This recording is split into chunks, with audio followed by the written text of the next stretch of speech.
Hello दोस्तों, आज मैं आपको आर्टिकल स्पीच और डिबेट बताने जा रहा हूँ। क्योंकि सिर्फ अब 2 ही दिन बचे हैं तो कौन सा आर्टिकल स्पीच डिबेट आने वाला है कुछ पता नहीं है। हम भगवान के भाई तो है नहीं, यानी कि हमें बिल्कुल नहीं पता क्या आ जाएगा। तो पर कुछ जो आ सकते हैं वो निकाले गए हैं, तो मैं वो बताने जा रहा हूँ। तो आपको थोड़ा बहुत इनके बारे में अगर पता रहेगा तो आप इन पे लिख पाएंगे अच्छे से शायद। तो देखते हैं। पहला लिखा हुआ है, modern gadgets have made us slaves of machines. जो मॉडर्न गैजेट्स हैं वो बना चुके हैं हमको स्लेव्स यानी दास गुलाम बना चुके हैं मशीनों का। तो सही बात है। तो जो हम आजकल जो हमारी लाइफ है वो पूरी तरह मशीनों पे डिपेंड हो चुकी है, निर्भर हो चुकी है। हर कोई मशीनों को यूज़ कर रहा है अपनी लाइफ में, अपनी लाइफ को ईजी कंफर्टेबल बनाने के लिए। ठीक है, महिलाएं तो मशीनों पे पूरी तरह डिपेंड हैं, और जिसकी वजह से फिजिकल एक्टिविटीज़ बहुत कम हो गई है लोगों की लाइफ में, और हम बीमार या लेज़ी या डल और इनएक्टिव होते चले जा रहे हैं। ठीक है, लाइफ तो बहुत आसान हुई है, शक की बात नहीं, लेकिन हम इनके बहुत बुरी तरह इनके एडिक्टेड हो चुके हैं, गुलाम हो चुके हैं, इन पे डिपेंड हो चुके हैं। तो कुछ इस तरह का इसमें लिखना है। तो आप इसमें एंड में आप सजेशन दे सकते हैं कि इस पे हमें जो है डिपेंडेंस जो है अपनी कम करनी चाहिए, और अगर हम डिपेंडेंस कम नहीं करेंगे तो आने वाले टाइम में हम जो है अपने को बीमार पाएंगे। ठीक है। दूसरा है the role of media in spreading awareness in society. समाज में जागरूकता फैलाने में मीडिया की भूमिका। तो सही बात है, मीडिया भी समाज में अवेयरनेस फैलाता है, जागरूकता फैलाता है, हमें जागरूक करता है। तो हम इसमें लिख सकते हैं कि भाई we are living in 21st century, या फिर we are living in the age of science technology and information, जहाँ पे मीडिया जो है निभा रहा है an important role in our society. और ये जो है इन्फॉर्म करता है हमको, एजुकेट करता है, एंटरटेन करता है। ठीक है। और हमें हमारे जो फंडामेंटल राइट्स होते हैं, और फैमिली प्लानिंग हो गया, बैलेंस डाइट होता है क्या होनी चाहिए, लोगों को ये जागरूक करता है। किसानों को, फार्मर्स को ये अवेयर करता है, उनके राइट्स हो गए, उनके जो प्रोडक्ट्स जो भी वो प्रोड्यूस करते हैं, जो भी उनके क्रॉप है, जो भी फसलें होती हैं, उनके राइट जो प्राइस होते हैं उसके बारे में वो लोगों को बताते हैं। ठीक है। तो इस तरीके से वो हमें जो है अवेयर करते हैं, और सोसाइटी को स्ट्रेंथ देते हैं, शक्ति देते हैं। और मीडिया जो है हेल्प करता है फाइटिंग, लड़ने में अगेंस्ट करप्शन हो गया, नेपोटिज्म हो गया, और वुमेन इशू हो गया, सोशल इशू हो गया। तो ये सारी चीज़ें मुद्दे उठाते हैं। ठीक है। और जो नेता होते हैं, लीडर्स होते हैं, जो भी घोटाले होते हैं, स्कैम्स वगैरह होते हैं, करप्शन होता है, उसको एक्सपोज करते हैं, हमारे तक सच्चाई लाते हैं। जो गवर्नमेंट की जितनी भी पॉलिसीज़ वगैरह होती हैं वो हमारे तक पहुंचती हैं कि क्या क्या गवर्नमेंट हमें देने वाली है, या हम कैसे उसको गेट करें, प्राप्त करें, गेन करें। ठीक है। तो ये सब उसमें लिख सकते हैं आप। फिर नेक्स्ट है टेक्नोलॉजी मेक्स अस मोर एलोन। जो टेक्नोलॉजी हैं, मशीनें हैं या गैजेट्स हैं, वो हमको एलोन बना रहे हैं, अकेला बना रहे हैं। तो सही बात है। आजकल सोशल वेबसाइट्स या फिर ये जो ट्विटर हो गया, व्हाट्सएप हो गया, ये सब जो फ़ोन वगैरह हैं, ये बहुत ज़्यादा हम बच्चे जो हैं, वो युवा जो हैं, यंगस्टर जो हैं, बहुत ज़्यादा डिपेंडेंट हो चुके हैं इस पर, जिसकी वजह से वो इतने ज़्यादा बिजी हैं कि उनके पास बिल्कुल टाइम नहीं है अदर एक्टिविटीज़ के लिए। जैसे फिजिकल एक्टिविटीज़ बहुत कम हो गई है, आउटडोर गेम्स बहुत कम हो गए, इंडोर गेम्स आ चुके हैं। और जिससे हो रहा है कि बच्चे जो है वो बहुत बिजी हो गए हैं, एडिक्टेड हो गए हैं इसके, पढ़ाई से जो है वो उनका डिस्ट्रैक्शन हो रहा है, और वो जो है प्रॉपर जो है पढ़ाई पे ध्यान नहीं दे पा रहे, और उनकी अच्छे से नींद पूरी नहीं हो पा रही है। और ठीक है। और क्या हो रहा है कि जो सजेशन वगैरह भी लेने होते हैं वो अपने दोस्तों से ही ले लेते हैं, वो पेरेंट्स की गाइडेंस नहीं लेना चाहते। तो कहीं ना कहीं वो अपने को अकेला पा रहे हैं।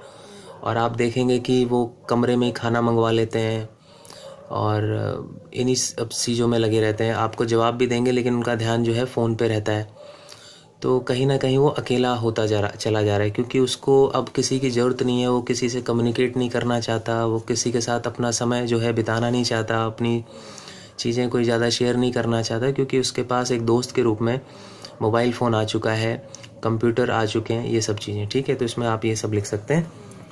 फिर आप लास्ट में सजेशन दे सकते हैं कि भाई ये सब कम करना चाहिए, उनको लिमिटेड करना चाहिए बच्चों को, और ये हेल्थ के लिए उनके और उनके एकेडमिक जो परफॉर्मेंस है उसके लिए भी ख़राब है, उनके स्कूल में जो मार्क्स आएंगे एग्ज़ाम पॉइंट ऑफ व्यू से भी ख़राब है।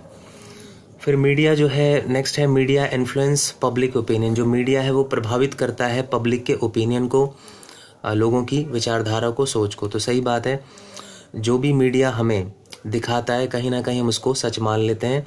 वो केजरीवाल के बारे में कुछ कहेगा तो हम मान लेंगे सच है या गलत है, या मोदी के बारे में या फिर राहुल गांधी के बारे में जो भी वो महंगाई के बारे में बताएगा कि भाई महंगाई है तो मान लेंगे, हम नहीं है तो भी मान लेंगे।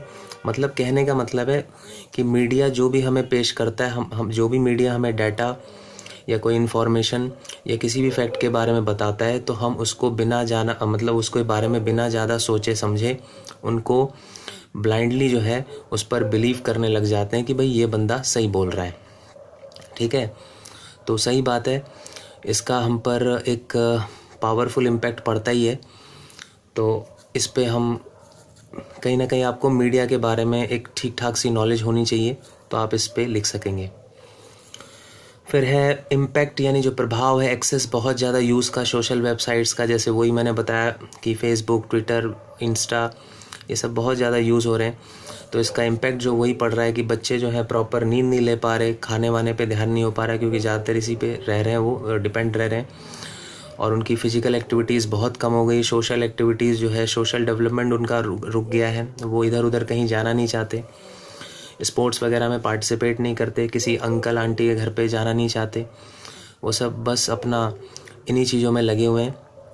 कान में लीड लगा रखी है, ठीक है, मेट्रो में जा रहे हैं, तो उससे क्या हो रहा है कि नॉलेज कुछ बढ़ नहीं रही और बस फालतू की चीज़ें हो रही हैं। तो सही है, इसका बुरा ही प्रभाव पड़ रहा है। पर अगर ये अच्छे में आएगा तो फिर आपको अच्छा बताना पड़ेगा कि भाई इन्फॉर्मेशन का एक अच्छा टूल है और आपको नॉलेज देता है बहुत सारा, आपके मतलब कम्युनिकेट, आप कई सारे फ्रेंड्स बनाते हैं, तो एक पॉजिटिव भी बहुत सारे इसके हैं। तो डिपेंड करता है कि वो बंदा या यंगस्टर जो है या लोग जो हैं वो इसको कैसे यूज़ करते हैं। फिर है यूज़ ऑफ केमिकल्स या फिर एडल्ट्रेशन, यानी जो मिलावट हो रही है वेजिटेबल्स में, फ्रूट्स में। तो ये भी है आजकल का मुद्दा जो है कि ये सारी चीज़ें हो रही हैं आजकल। जो हमारी जो बेसिक जो नीड है वो तो यही है कि भाई हमें प्योर और किसी भी मतलब free any type of adulteration हमें फूड मिलना चाहिए, खाना मिलना चाहिए, सब्जियां वगैरह, फ्रूट वगैरह मिलना चाहिए, पर ऐसा हो नहीं रहा। ज़्यादातर हम कॉन्टिमिनेटेड यानी दूषित जो है, पॉल्यूटेड खाना ही खा रहे हैं। और ये सब हो किस ले रहा है? क्योंकि जो ट्रेडर्स हैं, जो फार्मर्स हैं, जो फ्रूट एंड वेजिटेबल सेलर्स हैं, वो क्या कर रहे हैं, इसमें मिलावट कर रहे हैं। ठीक है, और क्यों कर रहे हैं? वो अपने जो प्रोडक्ट है उसकी क्वालिटी को बढ़ाने के लिए, उसके टेस्ट को बढ़ाने के लिए, अपनी सेल को बढ़ाने के लिए या पैसा बनाने के लिए, इस तरीके से वो हमारी हेल्थ यानी कॉमन आदमी की हेल्थ से खेल रहे हैं और हम कई बीमारियों की चपेट में आ रहे हैं, जैसे हाई ब्लड प्रेशर हो गया, हार्ट प्रॉब्लम हो गई। ठीक है, इस तरह की चीज़ों से हम जो है शिकार हो रहे हैं। और ठीक है, वॉमिटिंग हो गया, एनीमिया हो गया और पैरालाइज हो गया, ये सब लीवर डैमेज, कैंसर, ये सब जो है रीज़न बन रहे हैं इससे। तो ये सही समय है कि सरकार को जो है स्ट्रिक्ट एक्शन लेना चाहिए, जो भी इन सब चीज़ों में मतलब इन्वॉल्व हैं उनके खिलाफ एक्शन लेना चाहिए। तो आप इसमें ये सब लिख सकते हैं। ठीक है, फिर उसके बाद है value based education is the only remedy for bringing down या फिर decreasing the crime amongst educated फोक।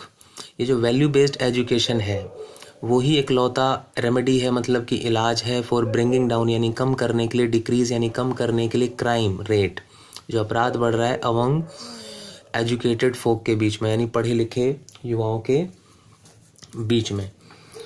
तो सही बात है, आजकल जो है जो चरित्र निर्माण जो है बच्चों का जो है, मतलब उनमें डिसिप्लिन नहीं है, डिवोशन नहीं है, रिस्पेक्ट नहीं है बड़ों के लिए।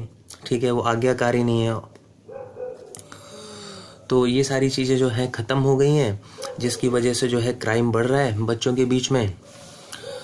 वो एग्रेसिव हो जाते हैं, वॉयलेंट मूवीज़ देख रहे हैं और बहुत ज़्यादा एग्रेसिव मोड में चले जाते हैं। छोटी छोटी बातों में झगड़ने लग जाते हैं, ईगो प्रॉब्लम है। तो इन सब चीज़ों की वजह से जो है उनके बीच में वॉयलेंस बढ़ रहा है। फिल्में भी उसके लिए जिम्मेदार हैं। फिर उसमें कोई गैंग बन गया, बुली है, बहुत सारी चीज़ें हैं। खैर, तो अब इसको कम कैसे करें? इसको वही है कि भाई उनको वैल्यू बेस्ड एजुकेशन जो है